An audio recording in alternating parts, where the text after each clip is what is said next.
La palabra ortodoxa, del griego creencia correcta, implica una seguridad en relación con la fe apostólica.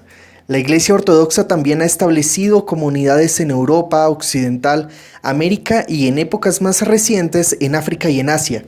La Iglesia cuenta con más de 320 millones de fieles repartidos por el mundo entero. Existen otros nombres con los que también se suele hacer referencia a esta iglesia, como Iglesia Oriental, Iglesia Griega o Iglesia Greco-Rusa. Tras las invasiones de los musulmanes, los patriarcas ortodoxos de Alejandría, Antioquía y Jerusalén pudieron mantener solo la sombra de lo que había sido su antigua gloria y poder. Sin embargo, Constantinopla se mantuvo durante casi toda la Edad Media como el centro más importante de la cristiandad oriental. Después de la caída del Imperio de Occidente por la presión de los bárbaros en el 476, el Papa pasó a ser el único guardián del universalismo cristiano de Occidente. Comenzó de forma más explícita a proclamar la primacía de Roma. Los cristianos de Oriente respetaban aquella tradición y al obispo de Roma le reconocían una cierta autoridad doctrinal y moral. Sin embargo, el patriarcado de Constantinopla comprendió que su posición estaba determinada por el hecho de ser el lugar de asentamiento del emperador y del Senado. Las diferencias que llevaron al cisma entre Oriente y Occidente se debieron a la interpretación que el papado se consideraba, asimismo, el Tribunal Supremo en asuntos de fe y de disciplina, mientras que el cristianismo oriental se aferraba a la autoridad de los concilios, para quienes existía una igualdad entre las iglesias locales. Se considera que las anatemas en Constantinopla en 1054 entre el patriarcado Miguel Cerulario y los legados papales marcaron el inicio definitivo del cisma que culminó con el saqueo de Constantinopla, realizados por los ejércitos de los cruzados occidentales en 1204. A finales del periodo medieval hubo varios intentos de reconciliación, siendo lo más importante las reuniones celebradas en Lyon en 1274 y en Florencia 1438 y 1439, pero ambas fracasaron. La Iglesia Ortodoxa rusa declaró su independencia de Constantinopla en 1448. En 1589 se estableció el Patriarcado de Moscú, volviéndose la Tercera Roma, heredera de la supremacía imperial de las antiguas Roma y Bizancio. A pesar de que el Patriarcado de Constantinopla siguió manteniendo su primacía honorífica dentro de la Iglesia Ortodoxa, en el siglo XIX acabó su papel ecuménico. Tal acontecimiento se produjo cuando el pueblo ortodoxo fue liberado de las leyes turcas y a partir de 1833 surgieron una serie de iglesias autónomas como la de Rumania, 1864, Bulgaria, 1871 y Serbia en 1879. Entre católicos y ortodoxos compartimos la misma fe contenida en el Credo de Nicea y Constantinopla, además de las definiciones de los 7 primeros concilios ecuménicos de la cristiandad.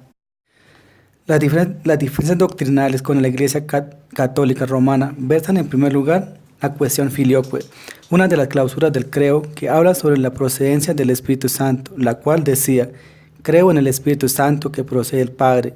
Fue modificada en Occidente, agregando a la cláusula de las palabras y del Hijo, de tal manera que la frase completa dice: creo en el Espíritu Santo que procede del Padre y del Hijo. La Iglesia Ortodoxa ha conservado el credo del primer concilio de Constantinopla sin alteración. Por otro lado, la Iglesia Católica Romana enseña que las almas, después de la muerte terrenal, van a dar a un lugar que es llamado purgatorio, donde se limpian para entrar al paraíso. La Iglesia Ortodoxa cree que las almas, después de la muerte, esperan el juicio final, en un lugar que no es el paraíso ni tampoco el Hades. La tercera diferencia tiene que ver con el pecado original cometido por Adán y Eva, razón por la que todos los seres de la naturaleza humana nacen con esta culpa original. En la Iglesia Ortodoxa no existe el pecado original, lo que existe es el pecado ancestral. La inclinación natural de hacer el mal, a separarse de Dios, es lo que llamamos el pecado ancestral. No existe antecedente bíblico contundente ni en los escritos de los santos padres de la Iglesia para sostener una doctrina del pecado original. Respecto a la Madre de Dios, la Iglesia de Roma cree que Santa Ana concibió a la Virgen sin pecado original. La Iglesia Ortodoxa cree y enseña que la Santísima, Purísima, Bendita Señora Madre de Dios y siempre Virgen María fue concebida en la carne de manera natural, como cualquier ser humano. Solo considera como inmaculado el nacimiento de nuestro Señor Jesucristo, ya que Él fue dado a luz milagrosamente del Espíritu Santo y la Virgen María. Finalmente, la infalibilidad papal, lo cual significa que el Papa no se equivoca cuando habla ex cátedra sobre materia de fe o de costumbres, contradice lo dicho por el Señor, quien no aceptó que lo llamaran maestro bueno. Aunque en su momento la cristiandad oriental reconocía la primacía en la caridad del obispo de Roma, nunca le reconoció la característica de infalible. La Iglesia Ortodoxa constituye una comunidad de iglesias independientes. Estas iglesias comparten la misma fe, los mismos principios de organización y política eclesiástica y una misma tradición litúrgica. El obispo en jefe de cada iglesia se llama patriarca, metropolitano o arzobispo.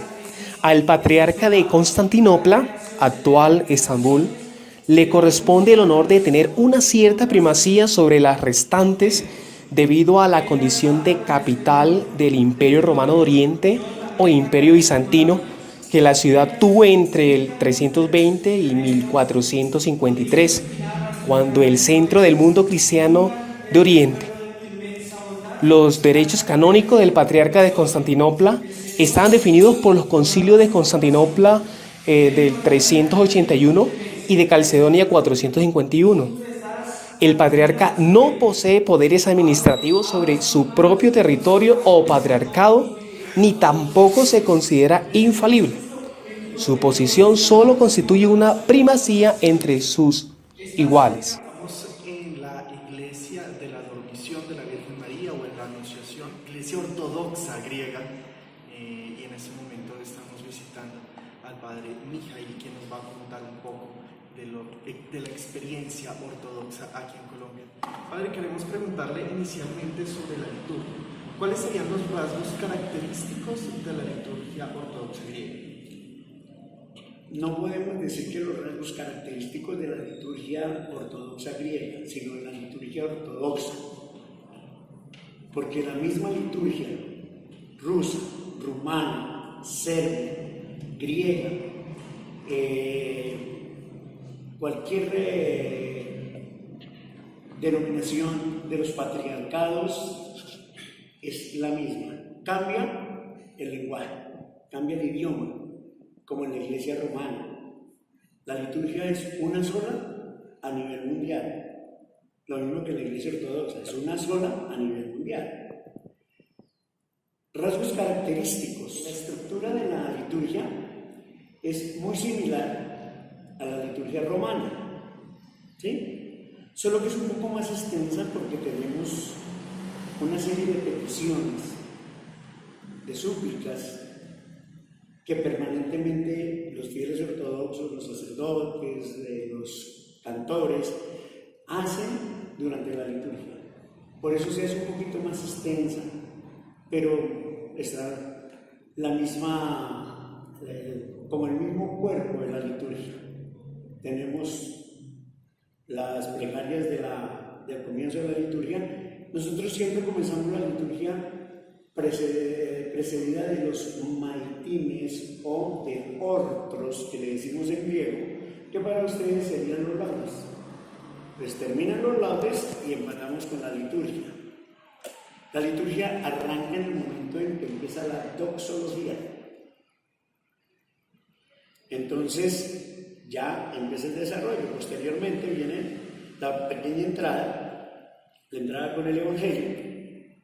Luego vienen algunos cantos, algunos troparios y cosas, y vienen las lecturas, la epístola y el Evangelio. Terminada esa parte, entramos ya a la parte concreta de la que es la liturgia eucarística. Entonces, después de una preparación, El sacerdote sale y se llama la gran entrada, sale con los dones ya preparados, porque nosotros no preparamos los dones en el altar, ya están previamente listos. Mientras se está haciendo los otros, el sacerdote está preparando los dones, entonces ya los deja listos para la gran entrada. Viene la entrada, vienen las peticiones, el ofrecimiento que el sacerdote hace y luego ya comienza el desarrollo de la liturgia eucarística. En estos gestos, el Padre ha mencionado sobre la liturgia, pues, de alguna forma nos ha manifestado lo que pues, compete dentro de la Eucaristía, ¿sí? Uh-huh. Y Padre, me gustaría saber cómo es la vida de un sacerdote ortodoxo. La vida de un sacerdote ortodoxo depende del sitio donde él esté. Si está en una parroquia y es un sacerdote serio, pues tiene su casa, tiene su oficina, que es el despacho de la parroquia, y tiene una vida normal porque a él se le permite trabajar en la profesión que tiene. El sacerdote ortodoxo puede ser médico, puede ser ingeniero, puede ser cualquier profesión de las que haya elegido, docente. La mayoría somos docentes, la mayoría trabajamos en la docencia y es un desarrollo de una vida normal como cualquier mortal, porque nosotros y nuestros fieles reconocen en el sacerdote que cuando esté en funciones, es otro Cristo, pero ya termina sus funciones y viene a ser parte de la misma comunidad. Una de las razones por las cuales celebramos la espalda es esa. El sacerdote no les dice vengan, sino vamos, porque él es el primero que está allá hacia adelante a llevarlos a la oración, a la reflexión, a pedir perdón, a una espiritualidad. Si es un monje, está dedicado a estar en su monasterio. La vida del monje ortodoxo es una vida de entrega, totalmente. Sí, ahora nos gustaría saber si de la Iglesia Ortodoxa griega hay algunos, es posible, en primer lugar, si es posible el ecumenismo, y en segundo lugar, si hay algunos gestos concretos que ustedes hagan, que ustedes tengan. Nosotros hacemos parte del Comité Ecuménico de la Conferencia Episcopal. Entonces, si estamos trabajando en eso, es porque creemos que podemos llegar a un trabajo más formal, más explícito en el ecumenismo. Lo ideal es que somos los hombres los que vivimos a Cristo. Entonces, esa es la realidad de lo que pasa. Entonces, sí hay acercamiento. Ustedes se dan cuenta que permanentemente el Papa tiene encuentros con el patriarca ecuménico, que está en Estambul. Esa cual pertenecemos nosotros. Queríamos preguntarle específicamente sobre la división o la organización de la Iglesia Ortodoxa pues, a nivel mundial, pues a nivel de Latinoamérica y aquí en Colombia. La Iglesia Ortodoxa está por patriarcado. ¿Sí? No hay un grupo de patriarcas que conforman, digamos, toda la directriz, o sea, los que se encargan de dirigir la Iglesia. Pero hay un primo inter pares, un primero entre iguales, que fue una de las razones por la cual hay diferencias con Roma. Que se dice que el primero de todos está en Roma. Sí, en ese entonces tenía la primacía Roma, pero no es una primacía de honor, no es una primacía de autoridad. Por eso es que la Iglesia Ortodoxa se mueve en patriarcados. Tiene un patriarca, tiene su consejo de arzobispos, metropolitas y todo eso, donde se toman las decisiones sobre su jurisdicción. Igual que Roma, por más que sea el Papa, pero hay diócesis y arquidiócesis. Aquí nomás en Bogotá vemos que hay varias diócesis y que cada obispo en su diócesis es autónomo. Así diga el Papa Francisco, a cualquiera de las diócesis, el ordinario del lugar tiene que estar presente, porque si no, son válidos los misterios, pero serían ilícitos, según el canon de la Iglesia romana.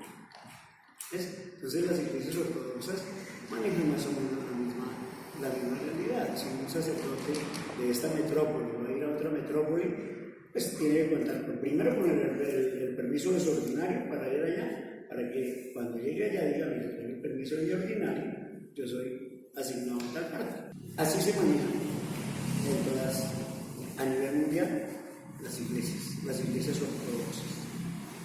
Aquí en Colombia, ¿cuántas iglesias hay? Iglesias ortodoxas.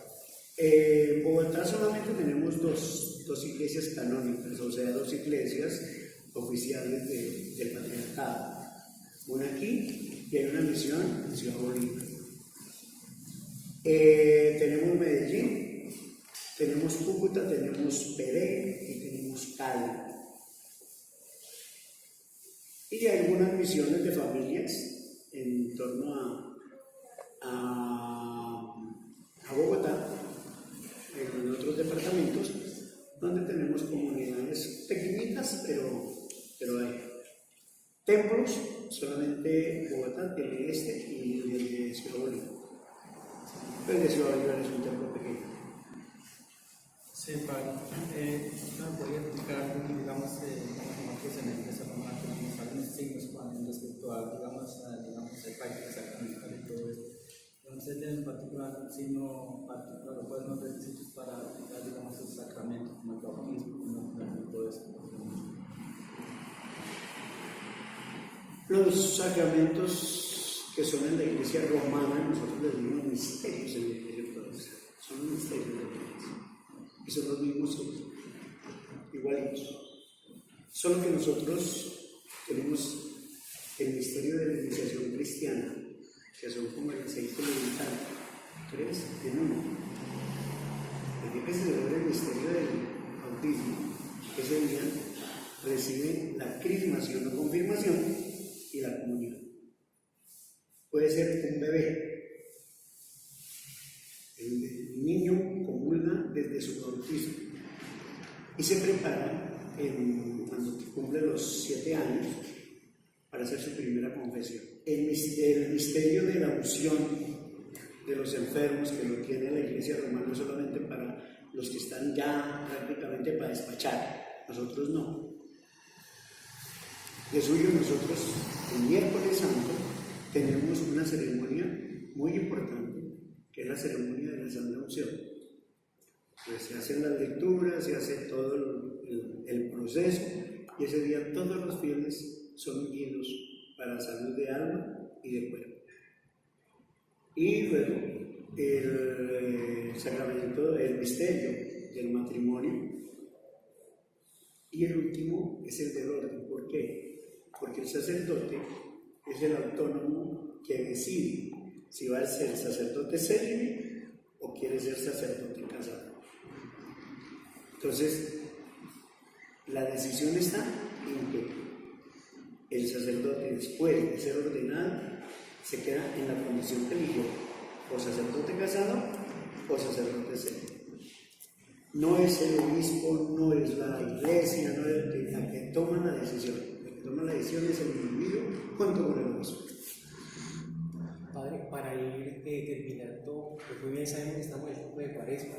Me gustaría saber cómo celebran, sobre todo, ese tiempo, el tiempo de Semana Santa, qué actividades hacen, el pastoral. Nosotros tenemos en el tiempo de Cuaresma, como dice, los 40 días. Este año se nos corre una semana con relación al calendario de la Iglesia romana. Nosotros tenemos calendario lunar y tenemos Pascua en la semana, en el prelunio. Después de la Pascua judía, tenemos Pascua nosotros. Ustedes dirán por qué. Jesús subió a celebrar la Pascua. Y fue cuando sucedió todo lo que pasó, ya conocemos. Durante los 40 días hacemos el ayuno completo, no es solamente los viernes, como determinaron posteriormente en la Iglesia romana. Hacemos un ayuno total, no consumimos nada proveniente de animal, no leche, no huevos, no carne, no lácteos de ninguna naturaleza, durante los 40 días. Hay algunos domingos, en particular, algunas festividades, que se permite comer pescado. La Semana Santa es igual, la Semana Santa es igual, solo que las ceremonias pues tienen algunas connotaciones diferentes dentro del desarrollo de la Semana Mayor, de la Semana Santa. La Gran Semana, que llamamos en la Iglesia Ortodoxa, pero los días son exactamente iguales. Padre, entonces muchísimas gracias por concedernos este espacio de conocimiento. Muchísimas gracias por aceptar la invitación. Muchísimas gracias por permitirnos venir aquí a la iglesia y sintiéndonos muy hermanos mutuamente.